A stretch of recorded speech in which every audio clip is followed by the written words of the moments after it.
Hey everyone, thanks for joining in for this new episode to find the ultimate MS-DOS gaming laptop. In my previous review of the Toshiba satellite laptop equipped with an AMD K6-2, its large performance gaps between tweaks made certain CPU-sensitive games unable to run at optimal speed. Hence I got this HP Pavilion N3410.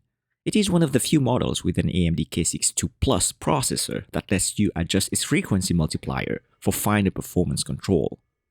Weighing about 6.5 pounds, it has a black ABS plastic shell, typical of laptops of the time period. In the front, there's a dedicated power switch and controls for the CD audio. It's a very cool feature that lets you play CDs without turning on the laptop. At the rear, we find a parallel port, a 9-pin serial port, a VGA, headphones and microphone ports, a USB 1, a PS2 keyboard mouse combo port, and the power adapter port. It requires 3.16 amps at 19 volts. Since my unit didn't come with a power brick, I bought a universal 70 watts adapter bundled with all these different plugs. I'm sure they will come in handy at a later time. On the left side, there are two PCMCIA slots and a 3.5-inch floppy drive. On the right side, there is a non-removable 24x CD-ROM drive, a Kensington lock slot, and a phone line modem port. On the bottom, you will find the battery compartment, the memory compartment with two SD-RAM slots for expansion of up to 256 MB, and lastly, the hard drive bay. Keep in mind that the hard drive connector is proprietary. It's best to ensure the caddy is included if you intend to acquire this model. I installed an IDE to compact flash adapter, and the computer detects up to 8 GB. Inside, the 88 keys keyboard is surprisingly good. The key action is crisp and sturdy with minimal flex. There is also a touchpad pointing device, and at the bottom corners are the stereo speakers, courtesy of Polk Audio. This laptop was priced at just below $1,000 when it was released in the year 2000, and came standard with a 550 MHz AMD K6-2 Plus CPU paired with a VIA Apollo 4 chipset. The 12.1-inch high-performance addressing HPA Display is driven by a Trident Cyberblade with up to 8 MB of shared RAM. And sound is taken care by an ESS Maestro 3 on the PCI bus. Let's power it up, and once we are greeted with the post screen, we can enter the BIOS setting by pressing the F2 key. Unlike the previous laptops I tested, only basic settings are available. Without further ado, let's see what this laptop is capable of. With cache disabled, Speedsys cores show a heavy bias towards the 386 class CPU and towards Pentium 3 when cache is enabled. This leaves a large performance gap for the 386DX, 486, and Pentium 1 eras. Without additional chipset throttle mechanism, multiplier settings alone is not sufficient because performance does not scale proportionally with their set values. The 3D bench results indicate a similar pattern. This HP laptop falls short in terms of covering the performance levels of 486 and Pentium CPUs. I typically avoid PCI sound cards, but ESS is known to do a great job providing full legacy DOS support through 3 hardware implementations. The first method is through a PC to PCI hardware side link that connects the ICDMA requests to the PCI DMA controller. The second method is through distributed DMA or DDMA, which essentially broadcasts the ICDMA requests to every PCI devices on the bus. And finally, through TDMA or transparent DMA. In a nutshell, the ISA Direct Memory Access Controller is mapped on the PCI Direct Memory Access Controller over a virtual ISA bus.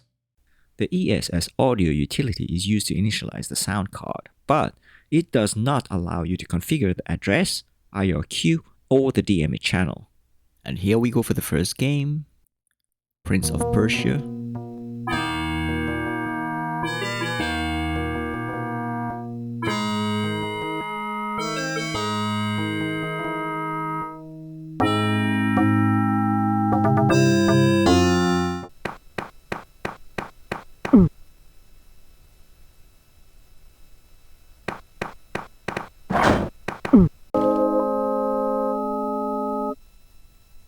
I don't think you should drink that. I feel like I could take on the world.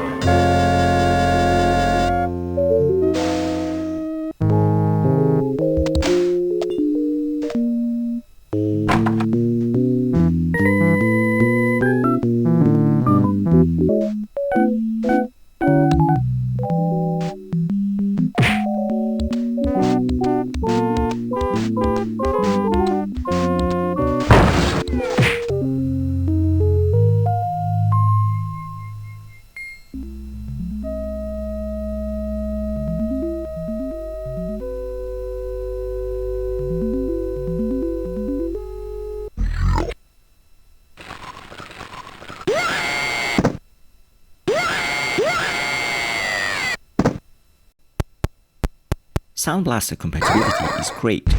Every game I tested detected the Soundcard without any issue. It's just a shame that FM music sounds so puny. Now, here's the real bummer. I had very high hopes for the HPA Display. This technology from Hitachi was supposed to close the gap between active matrix and dual scan displays.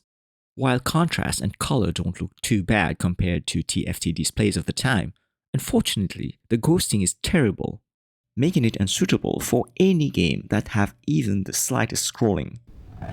To enjoy these types of games, you will need to play them on an external monitor.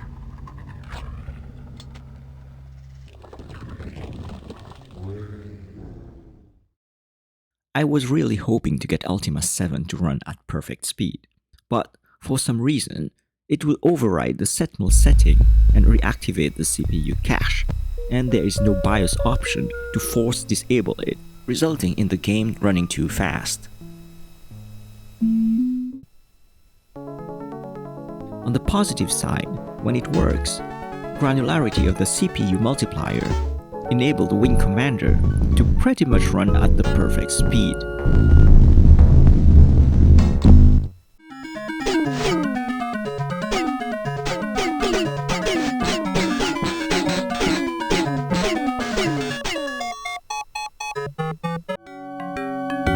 Alone in the Dark also runs really well. Lowering the CPU frequency reduces by a lot the random and annoying halts associated with higher clock speeds when cache is disabled.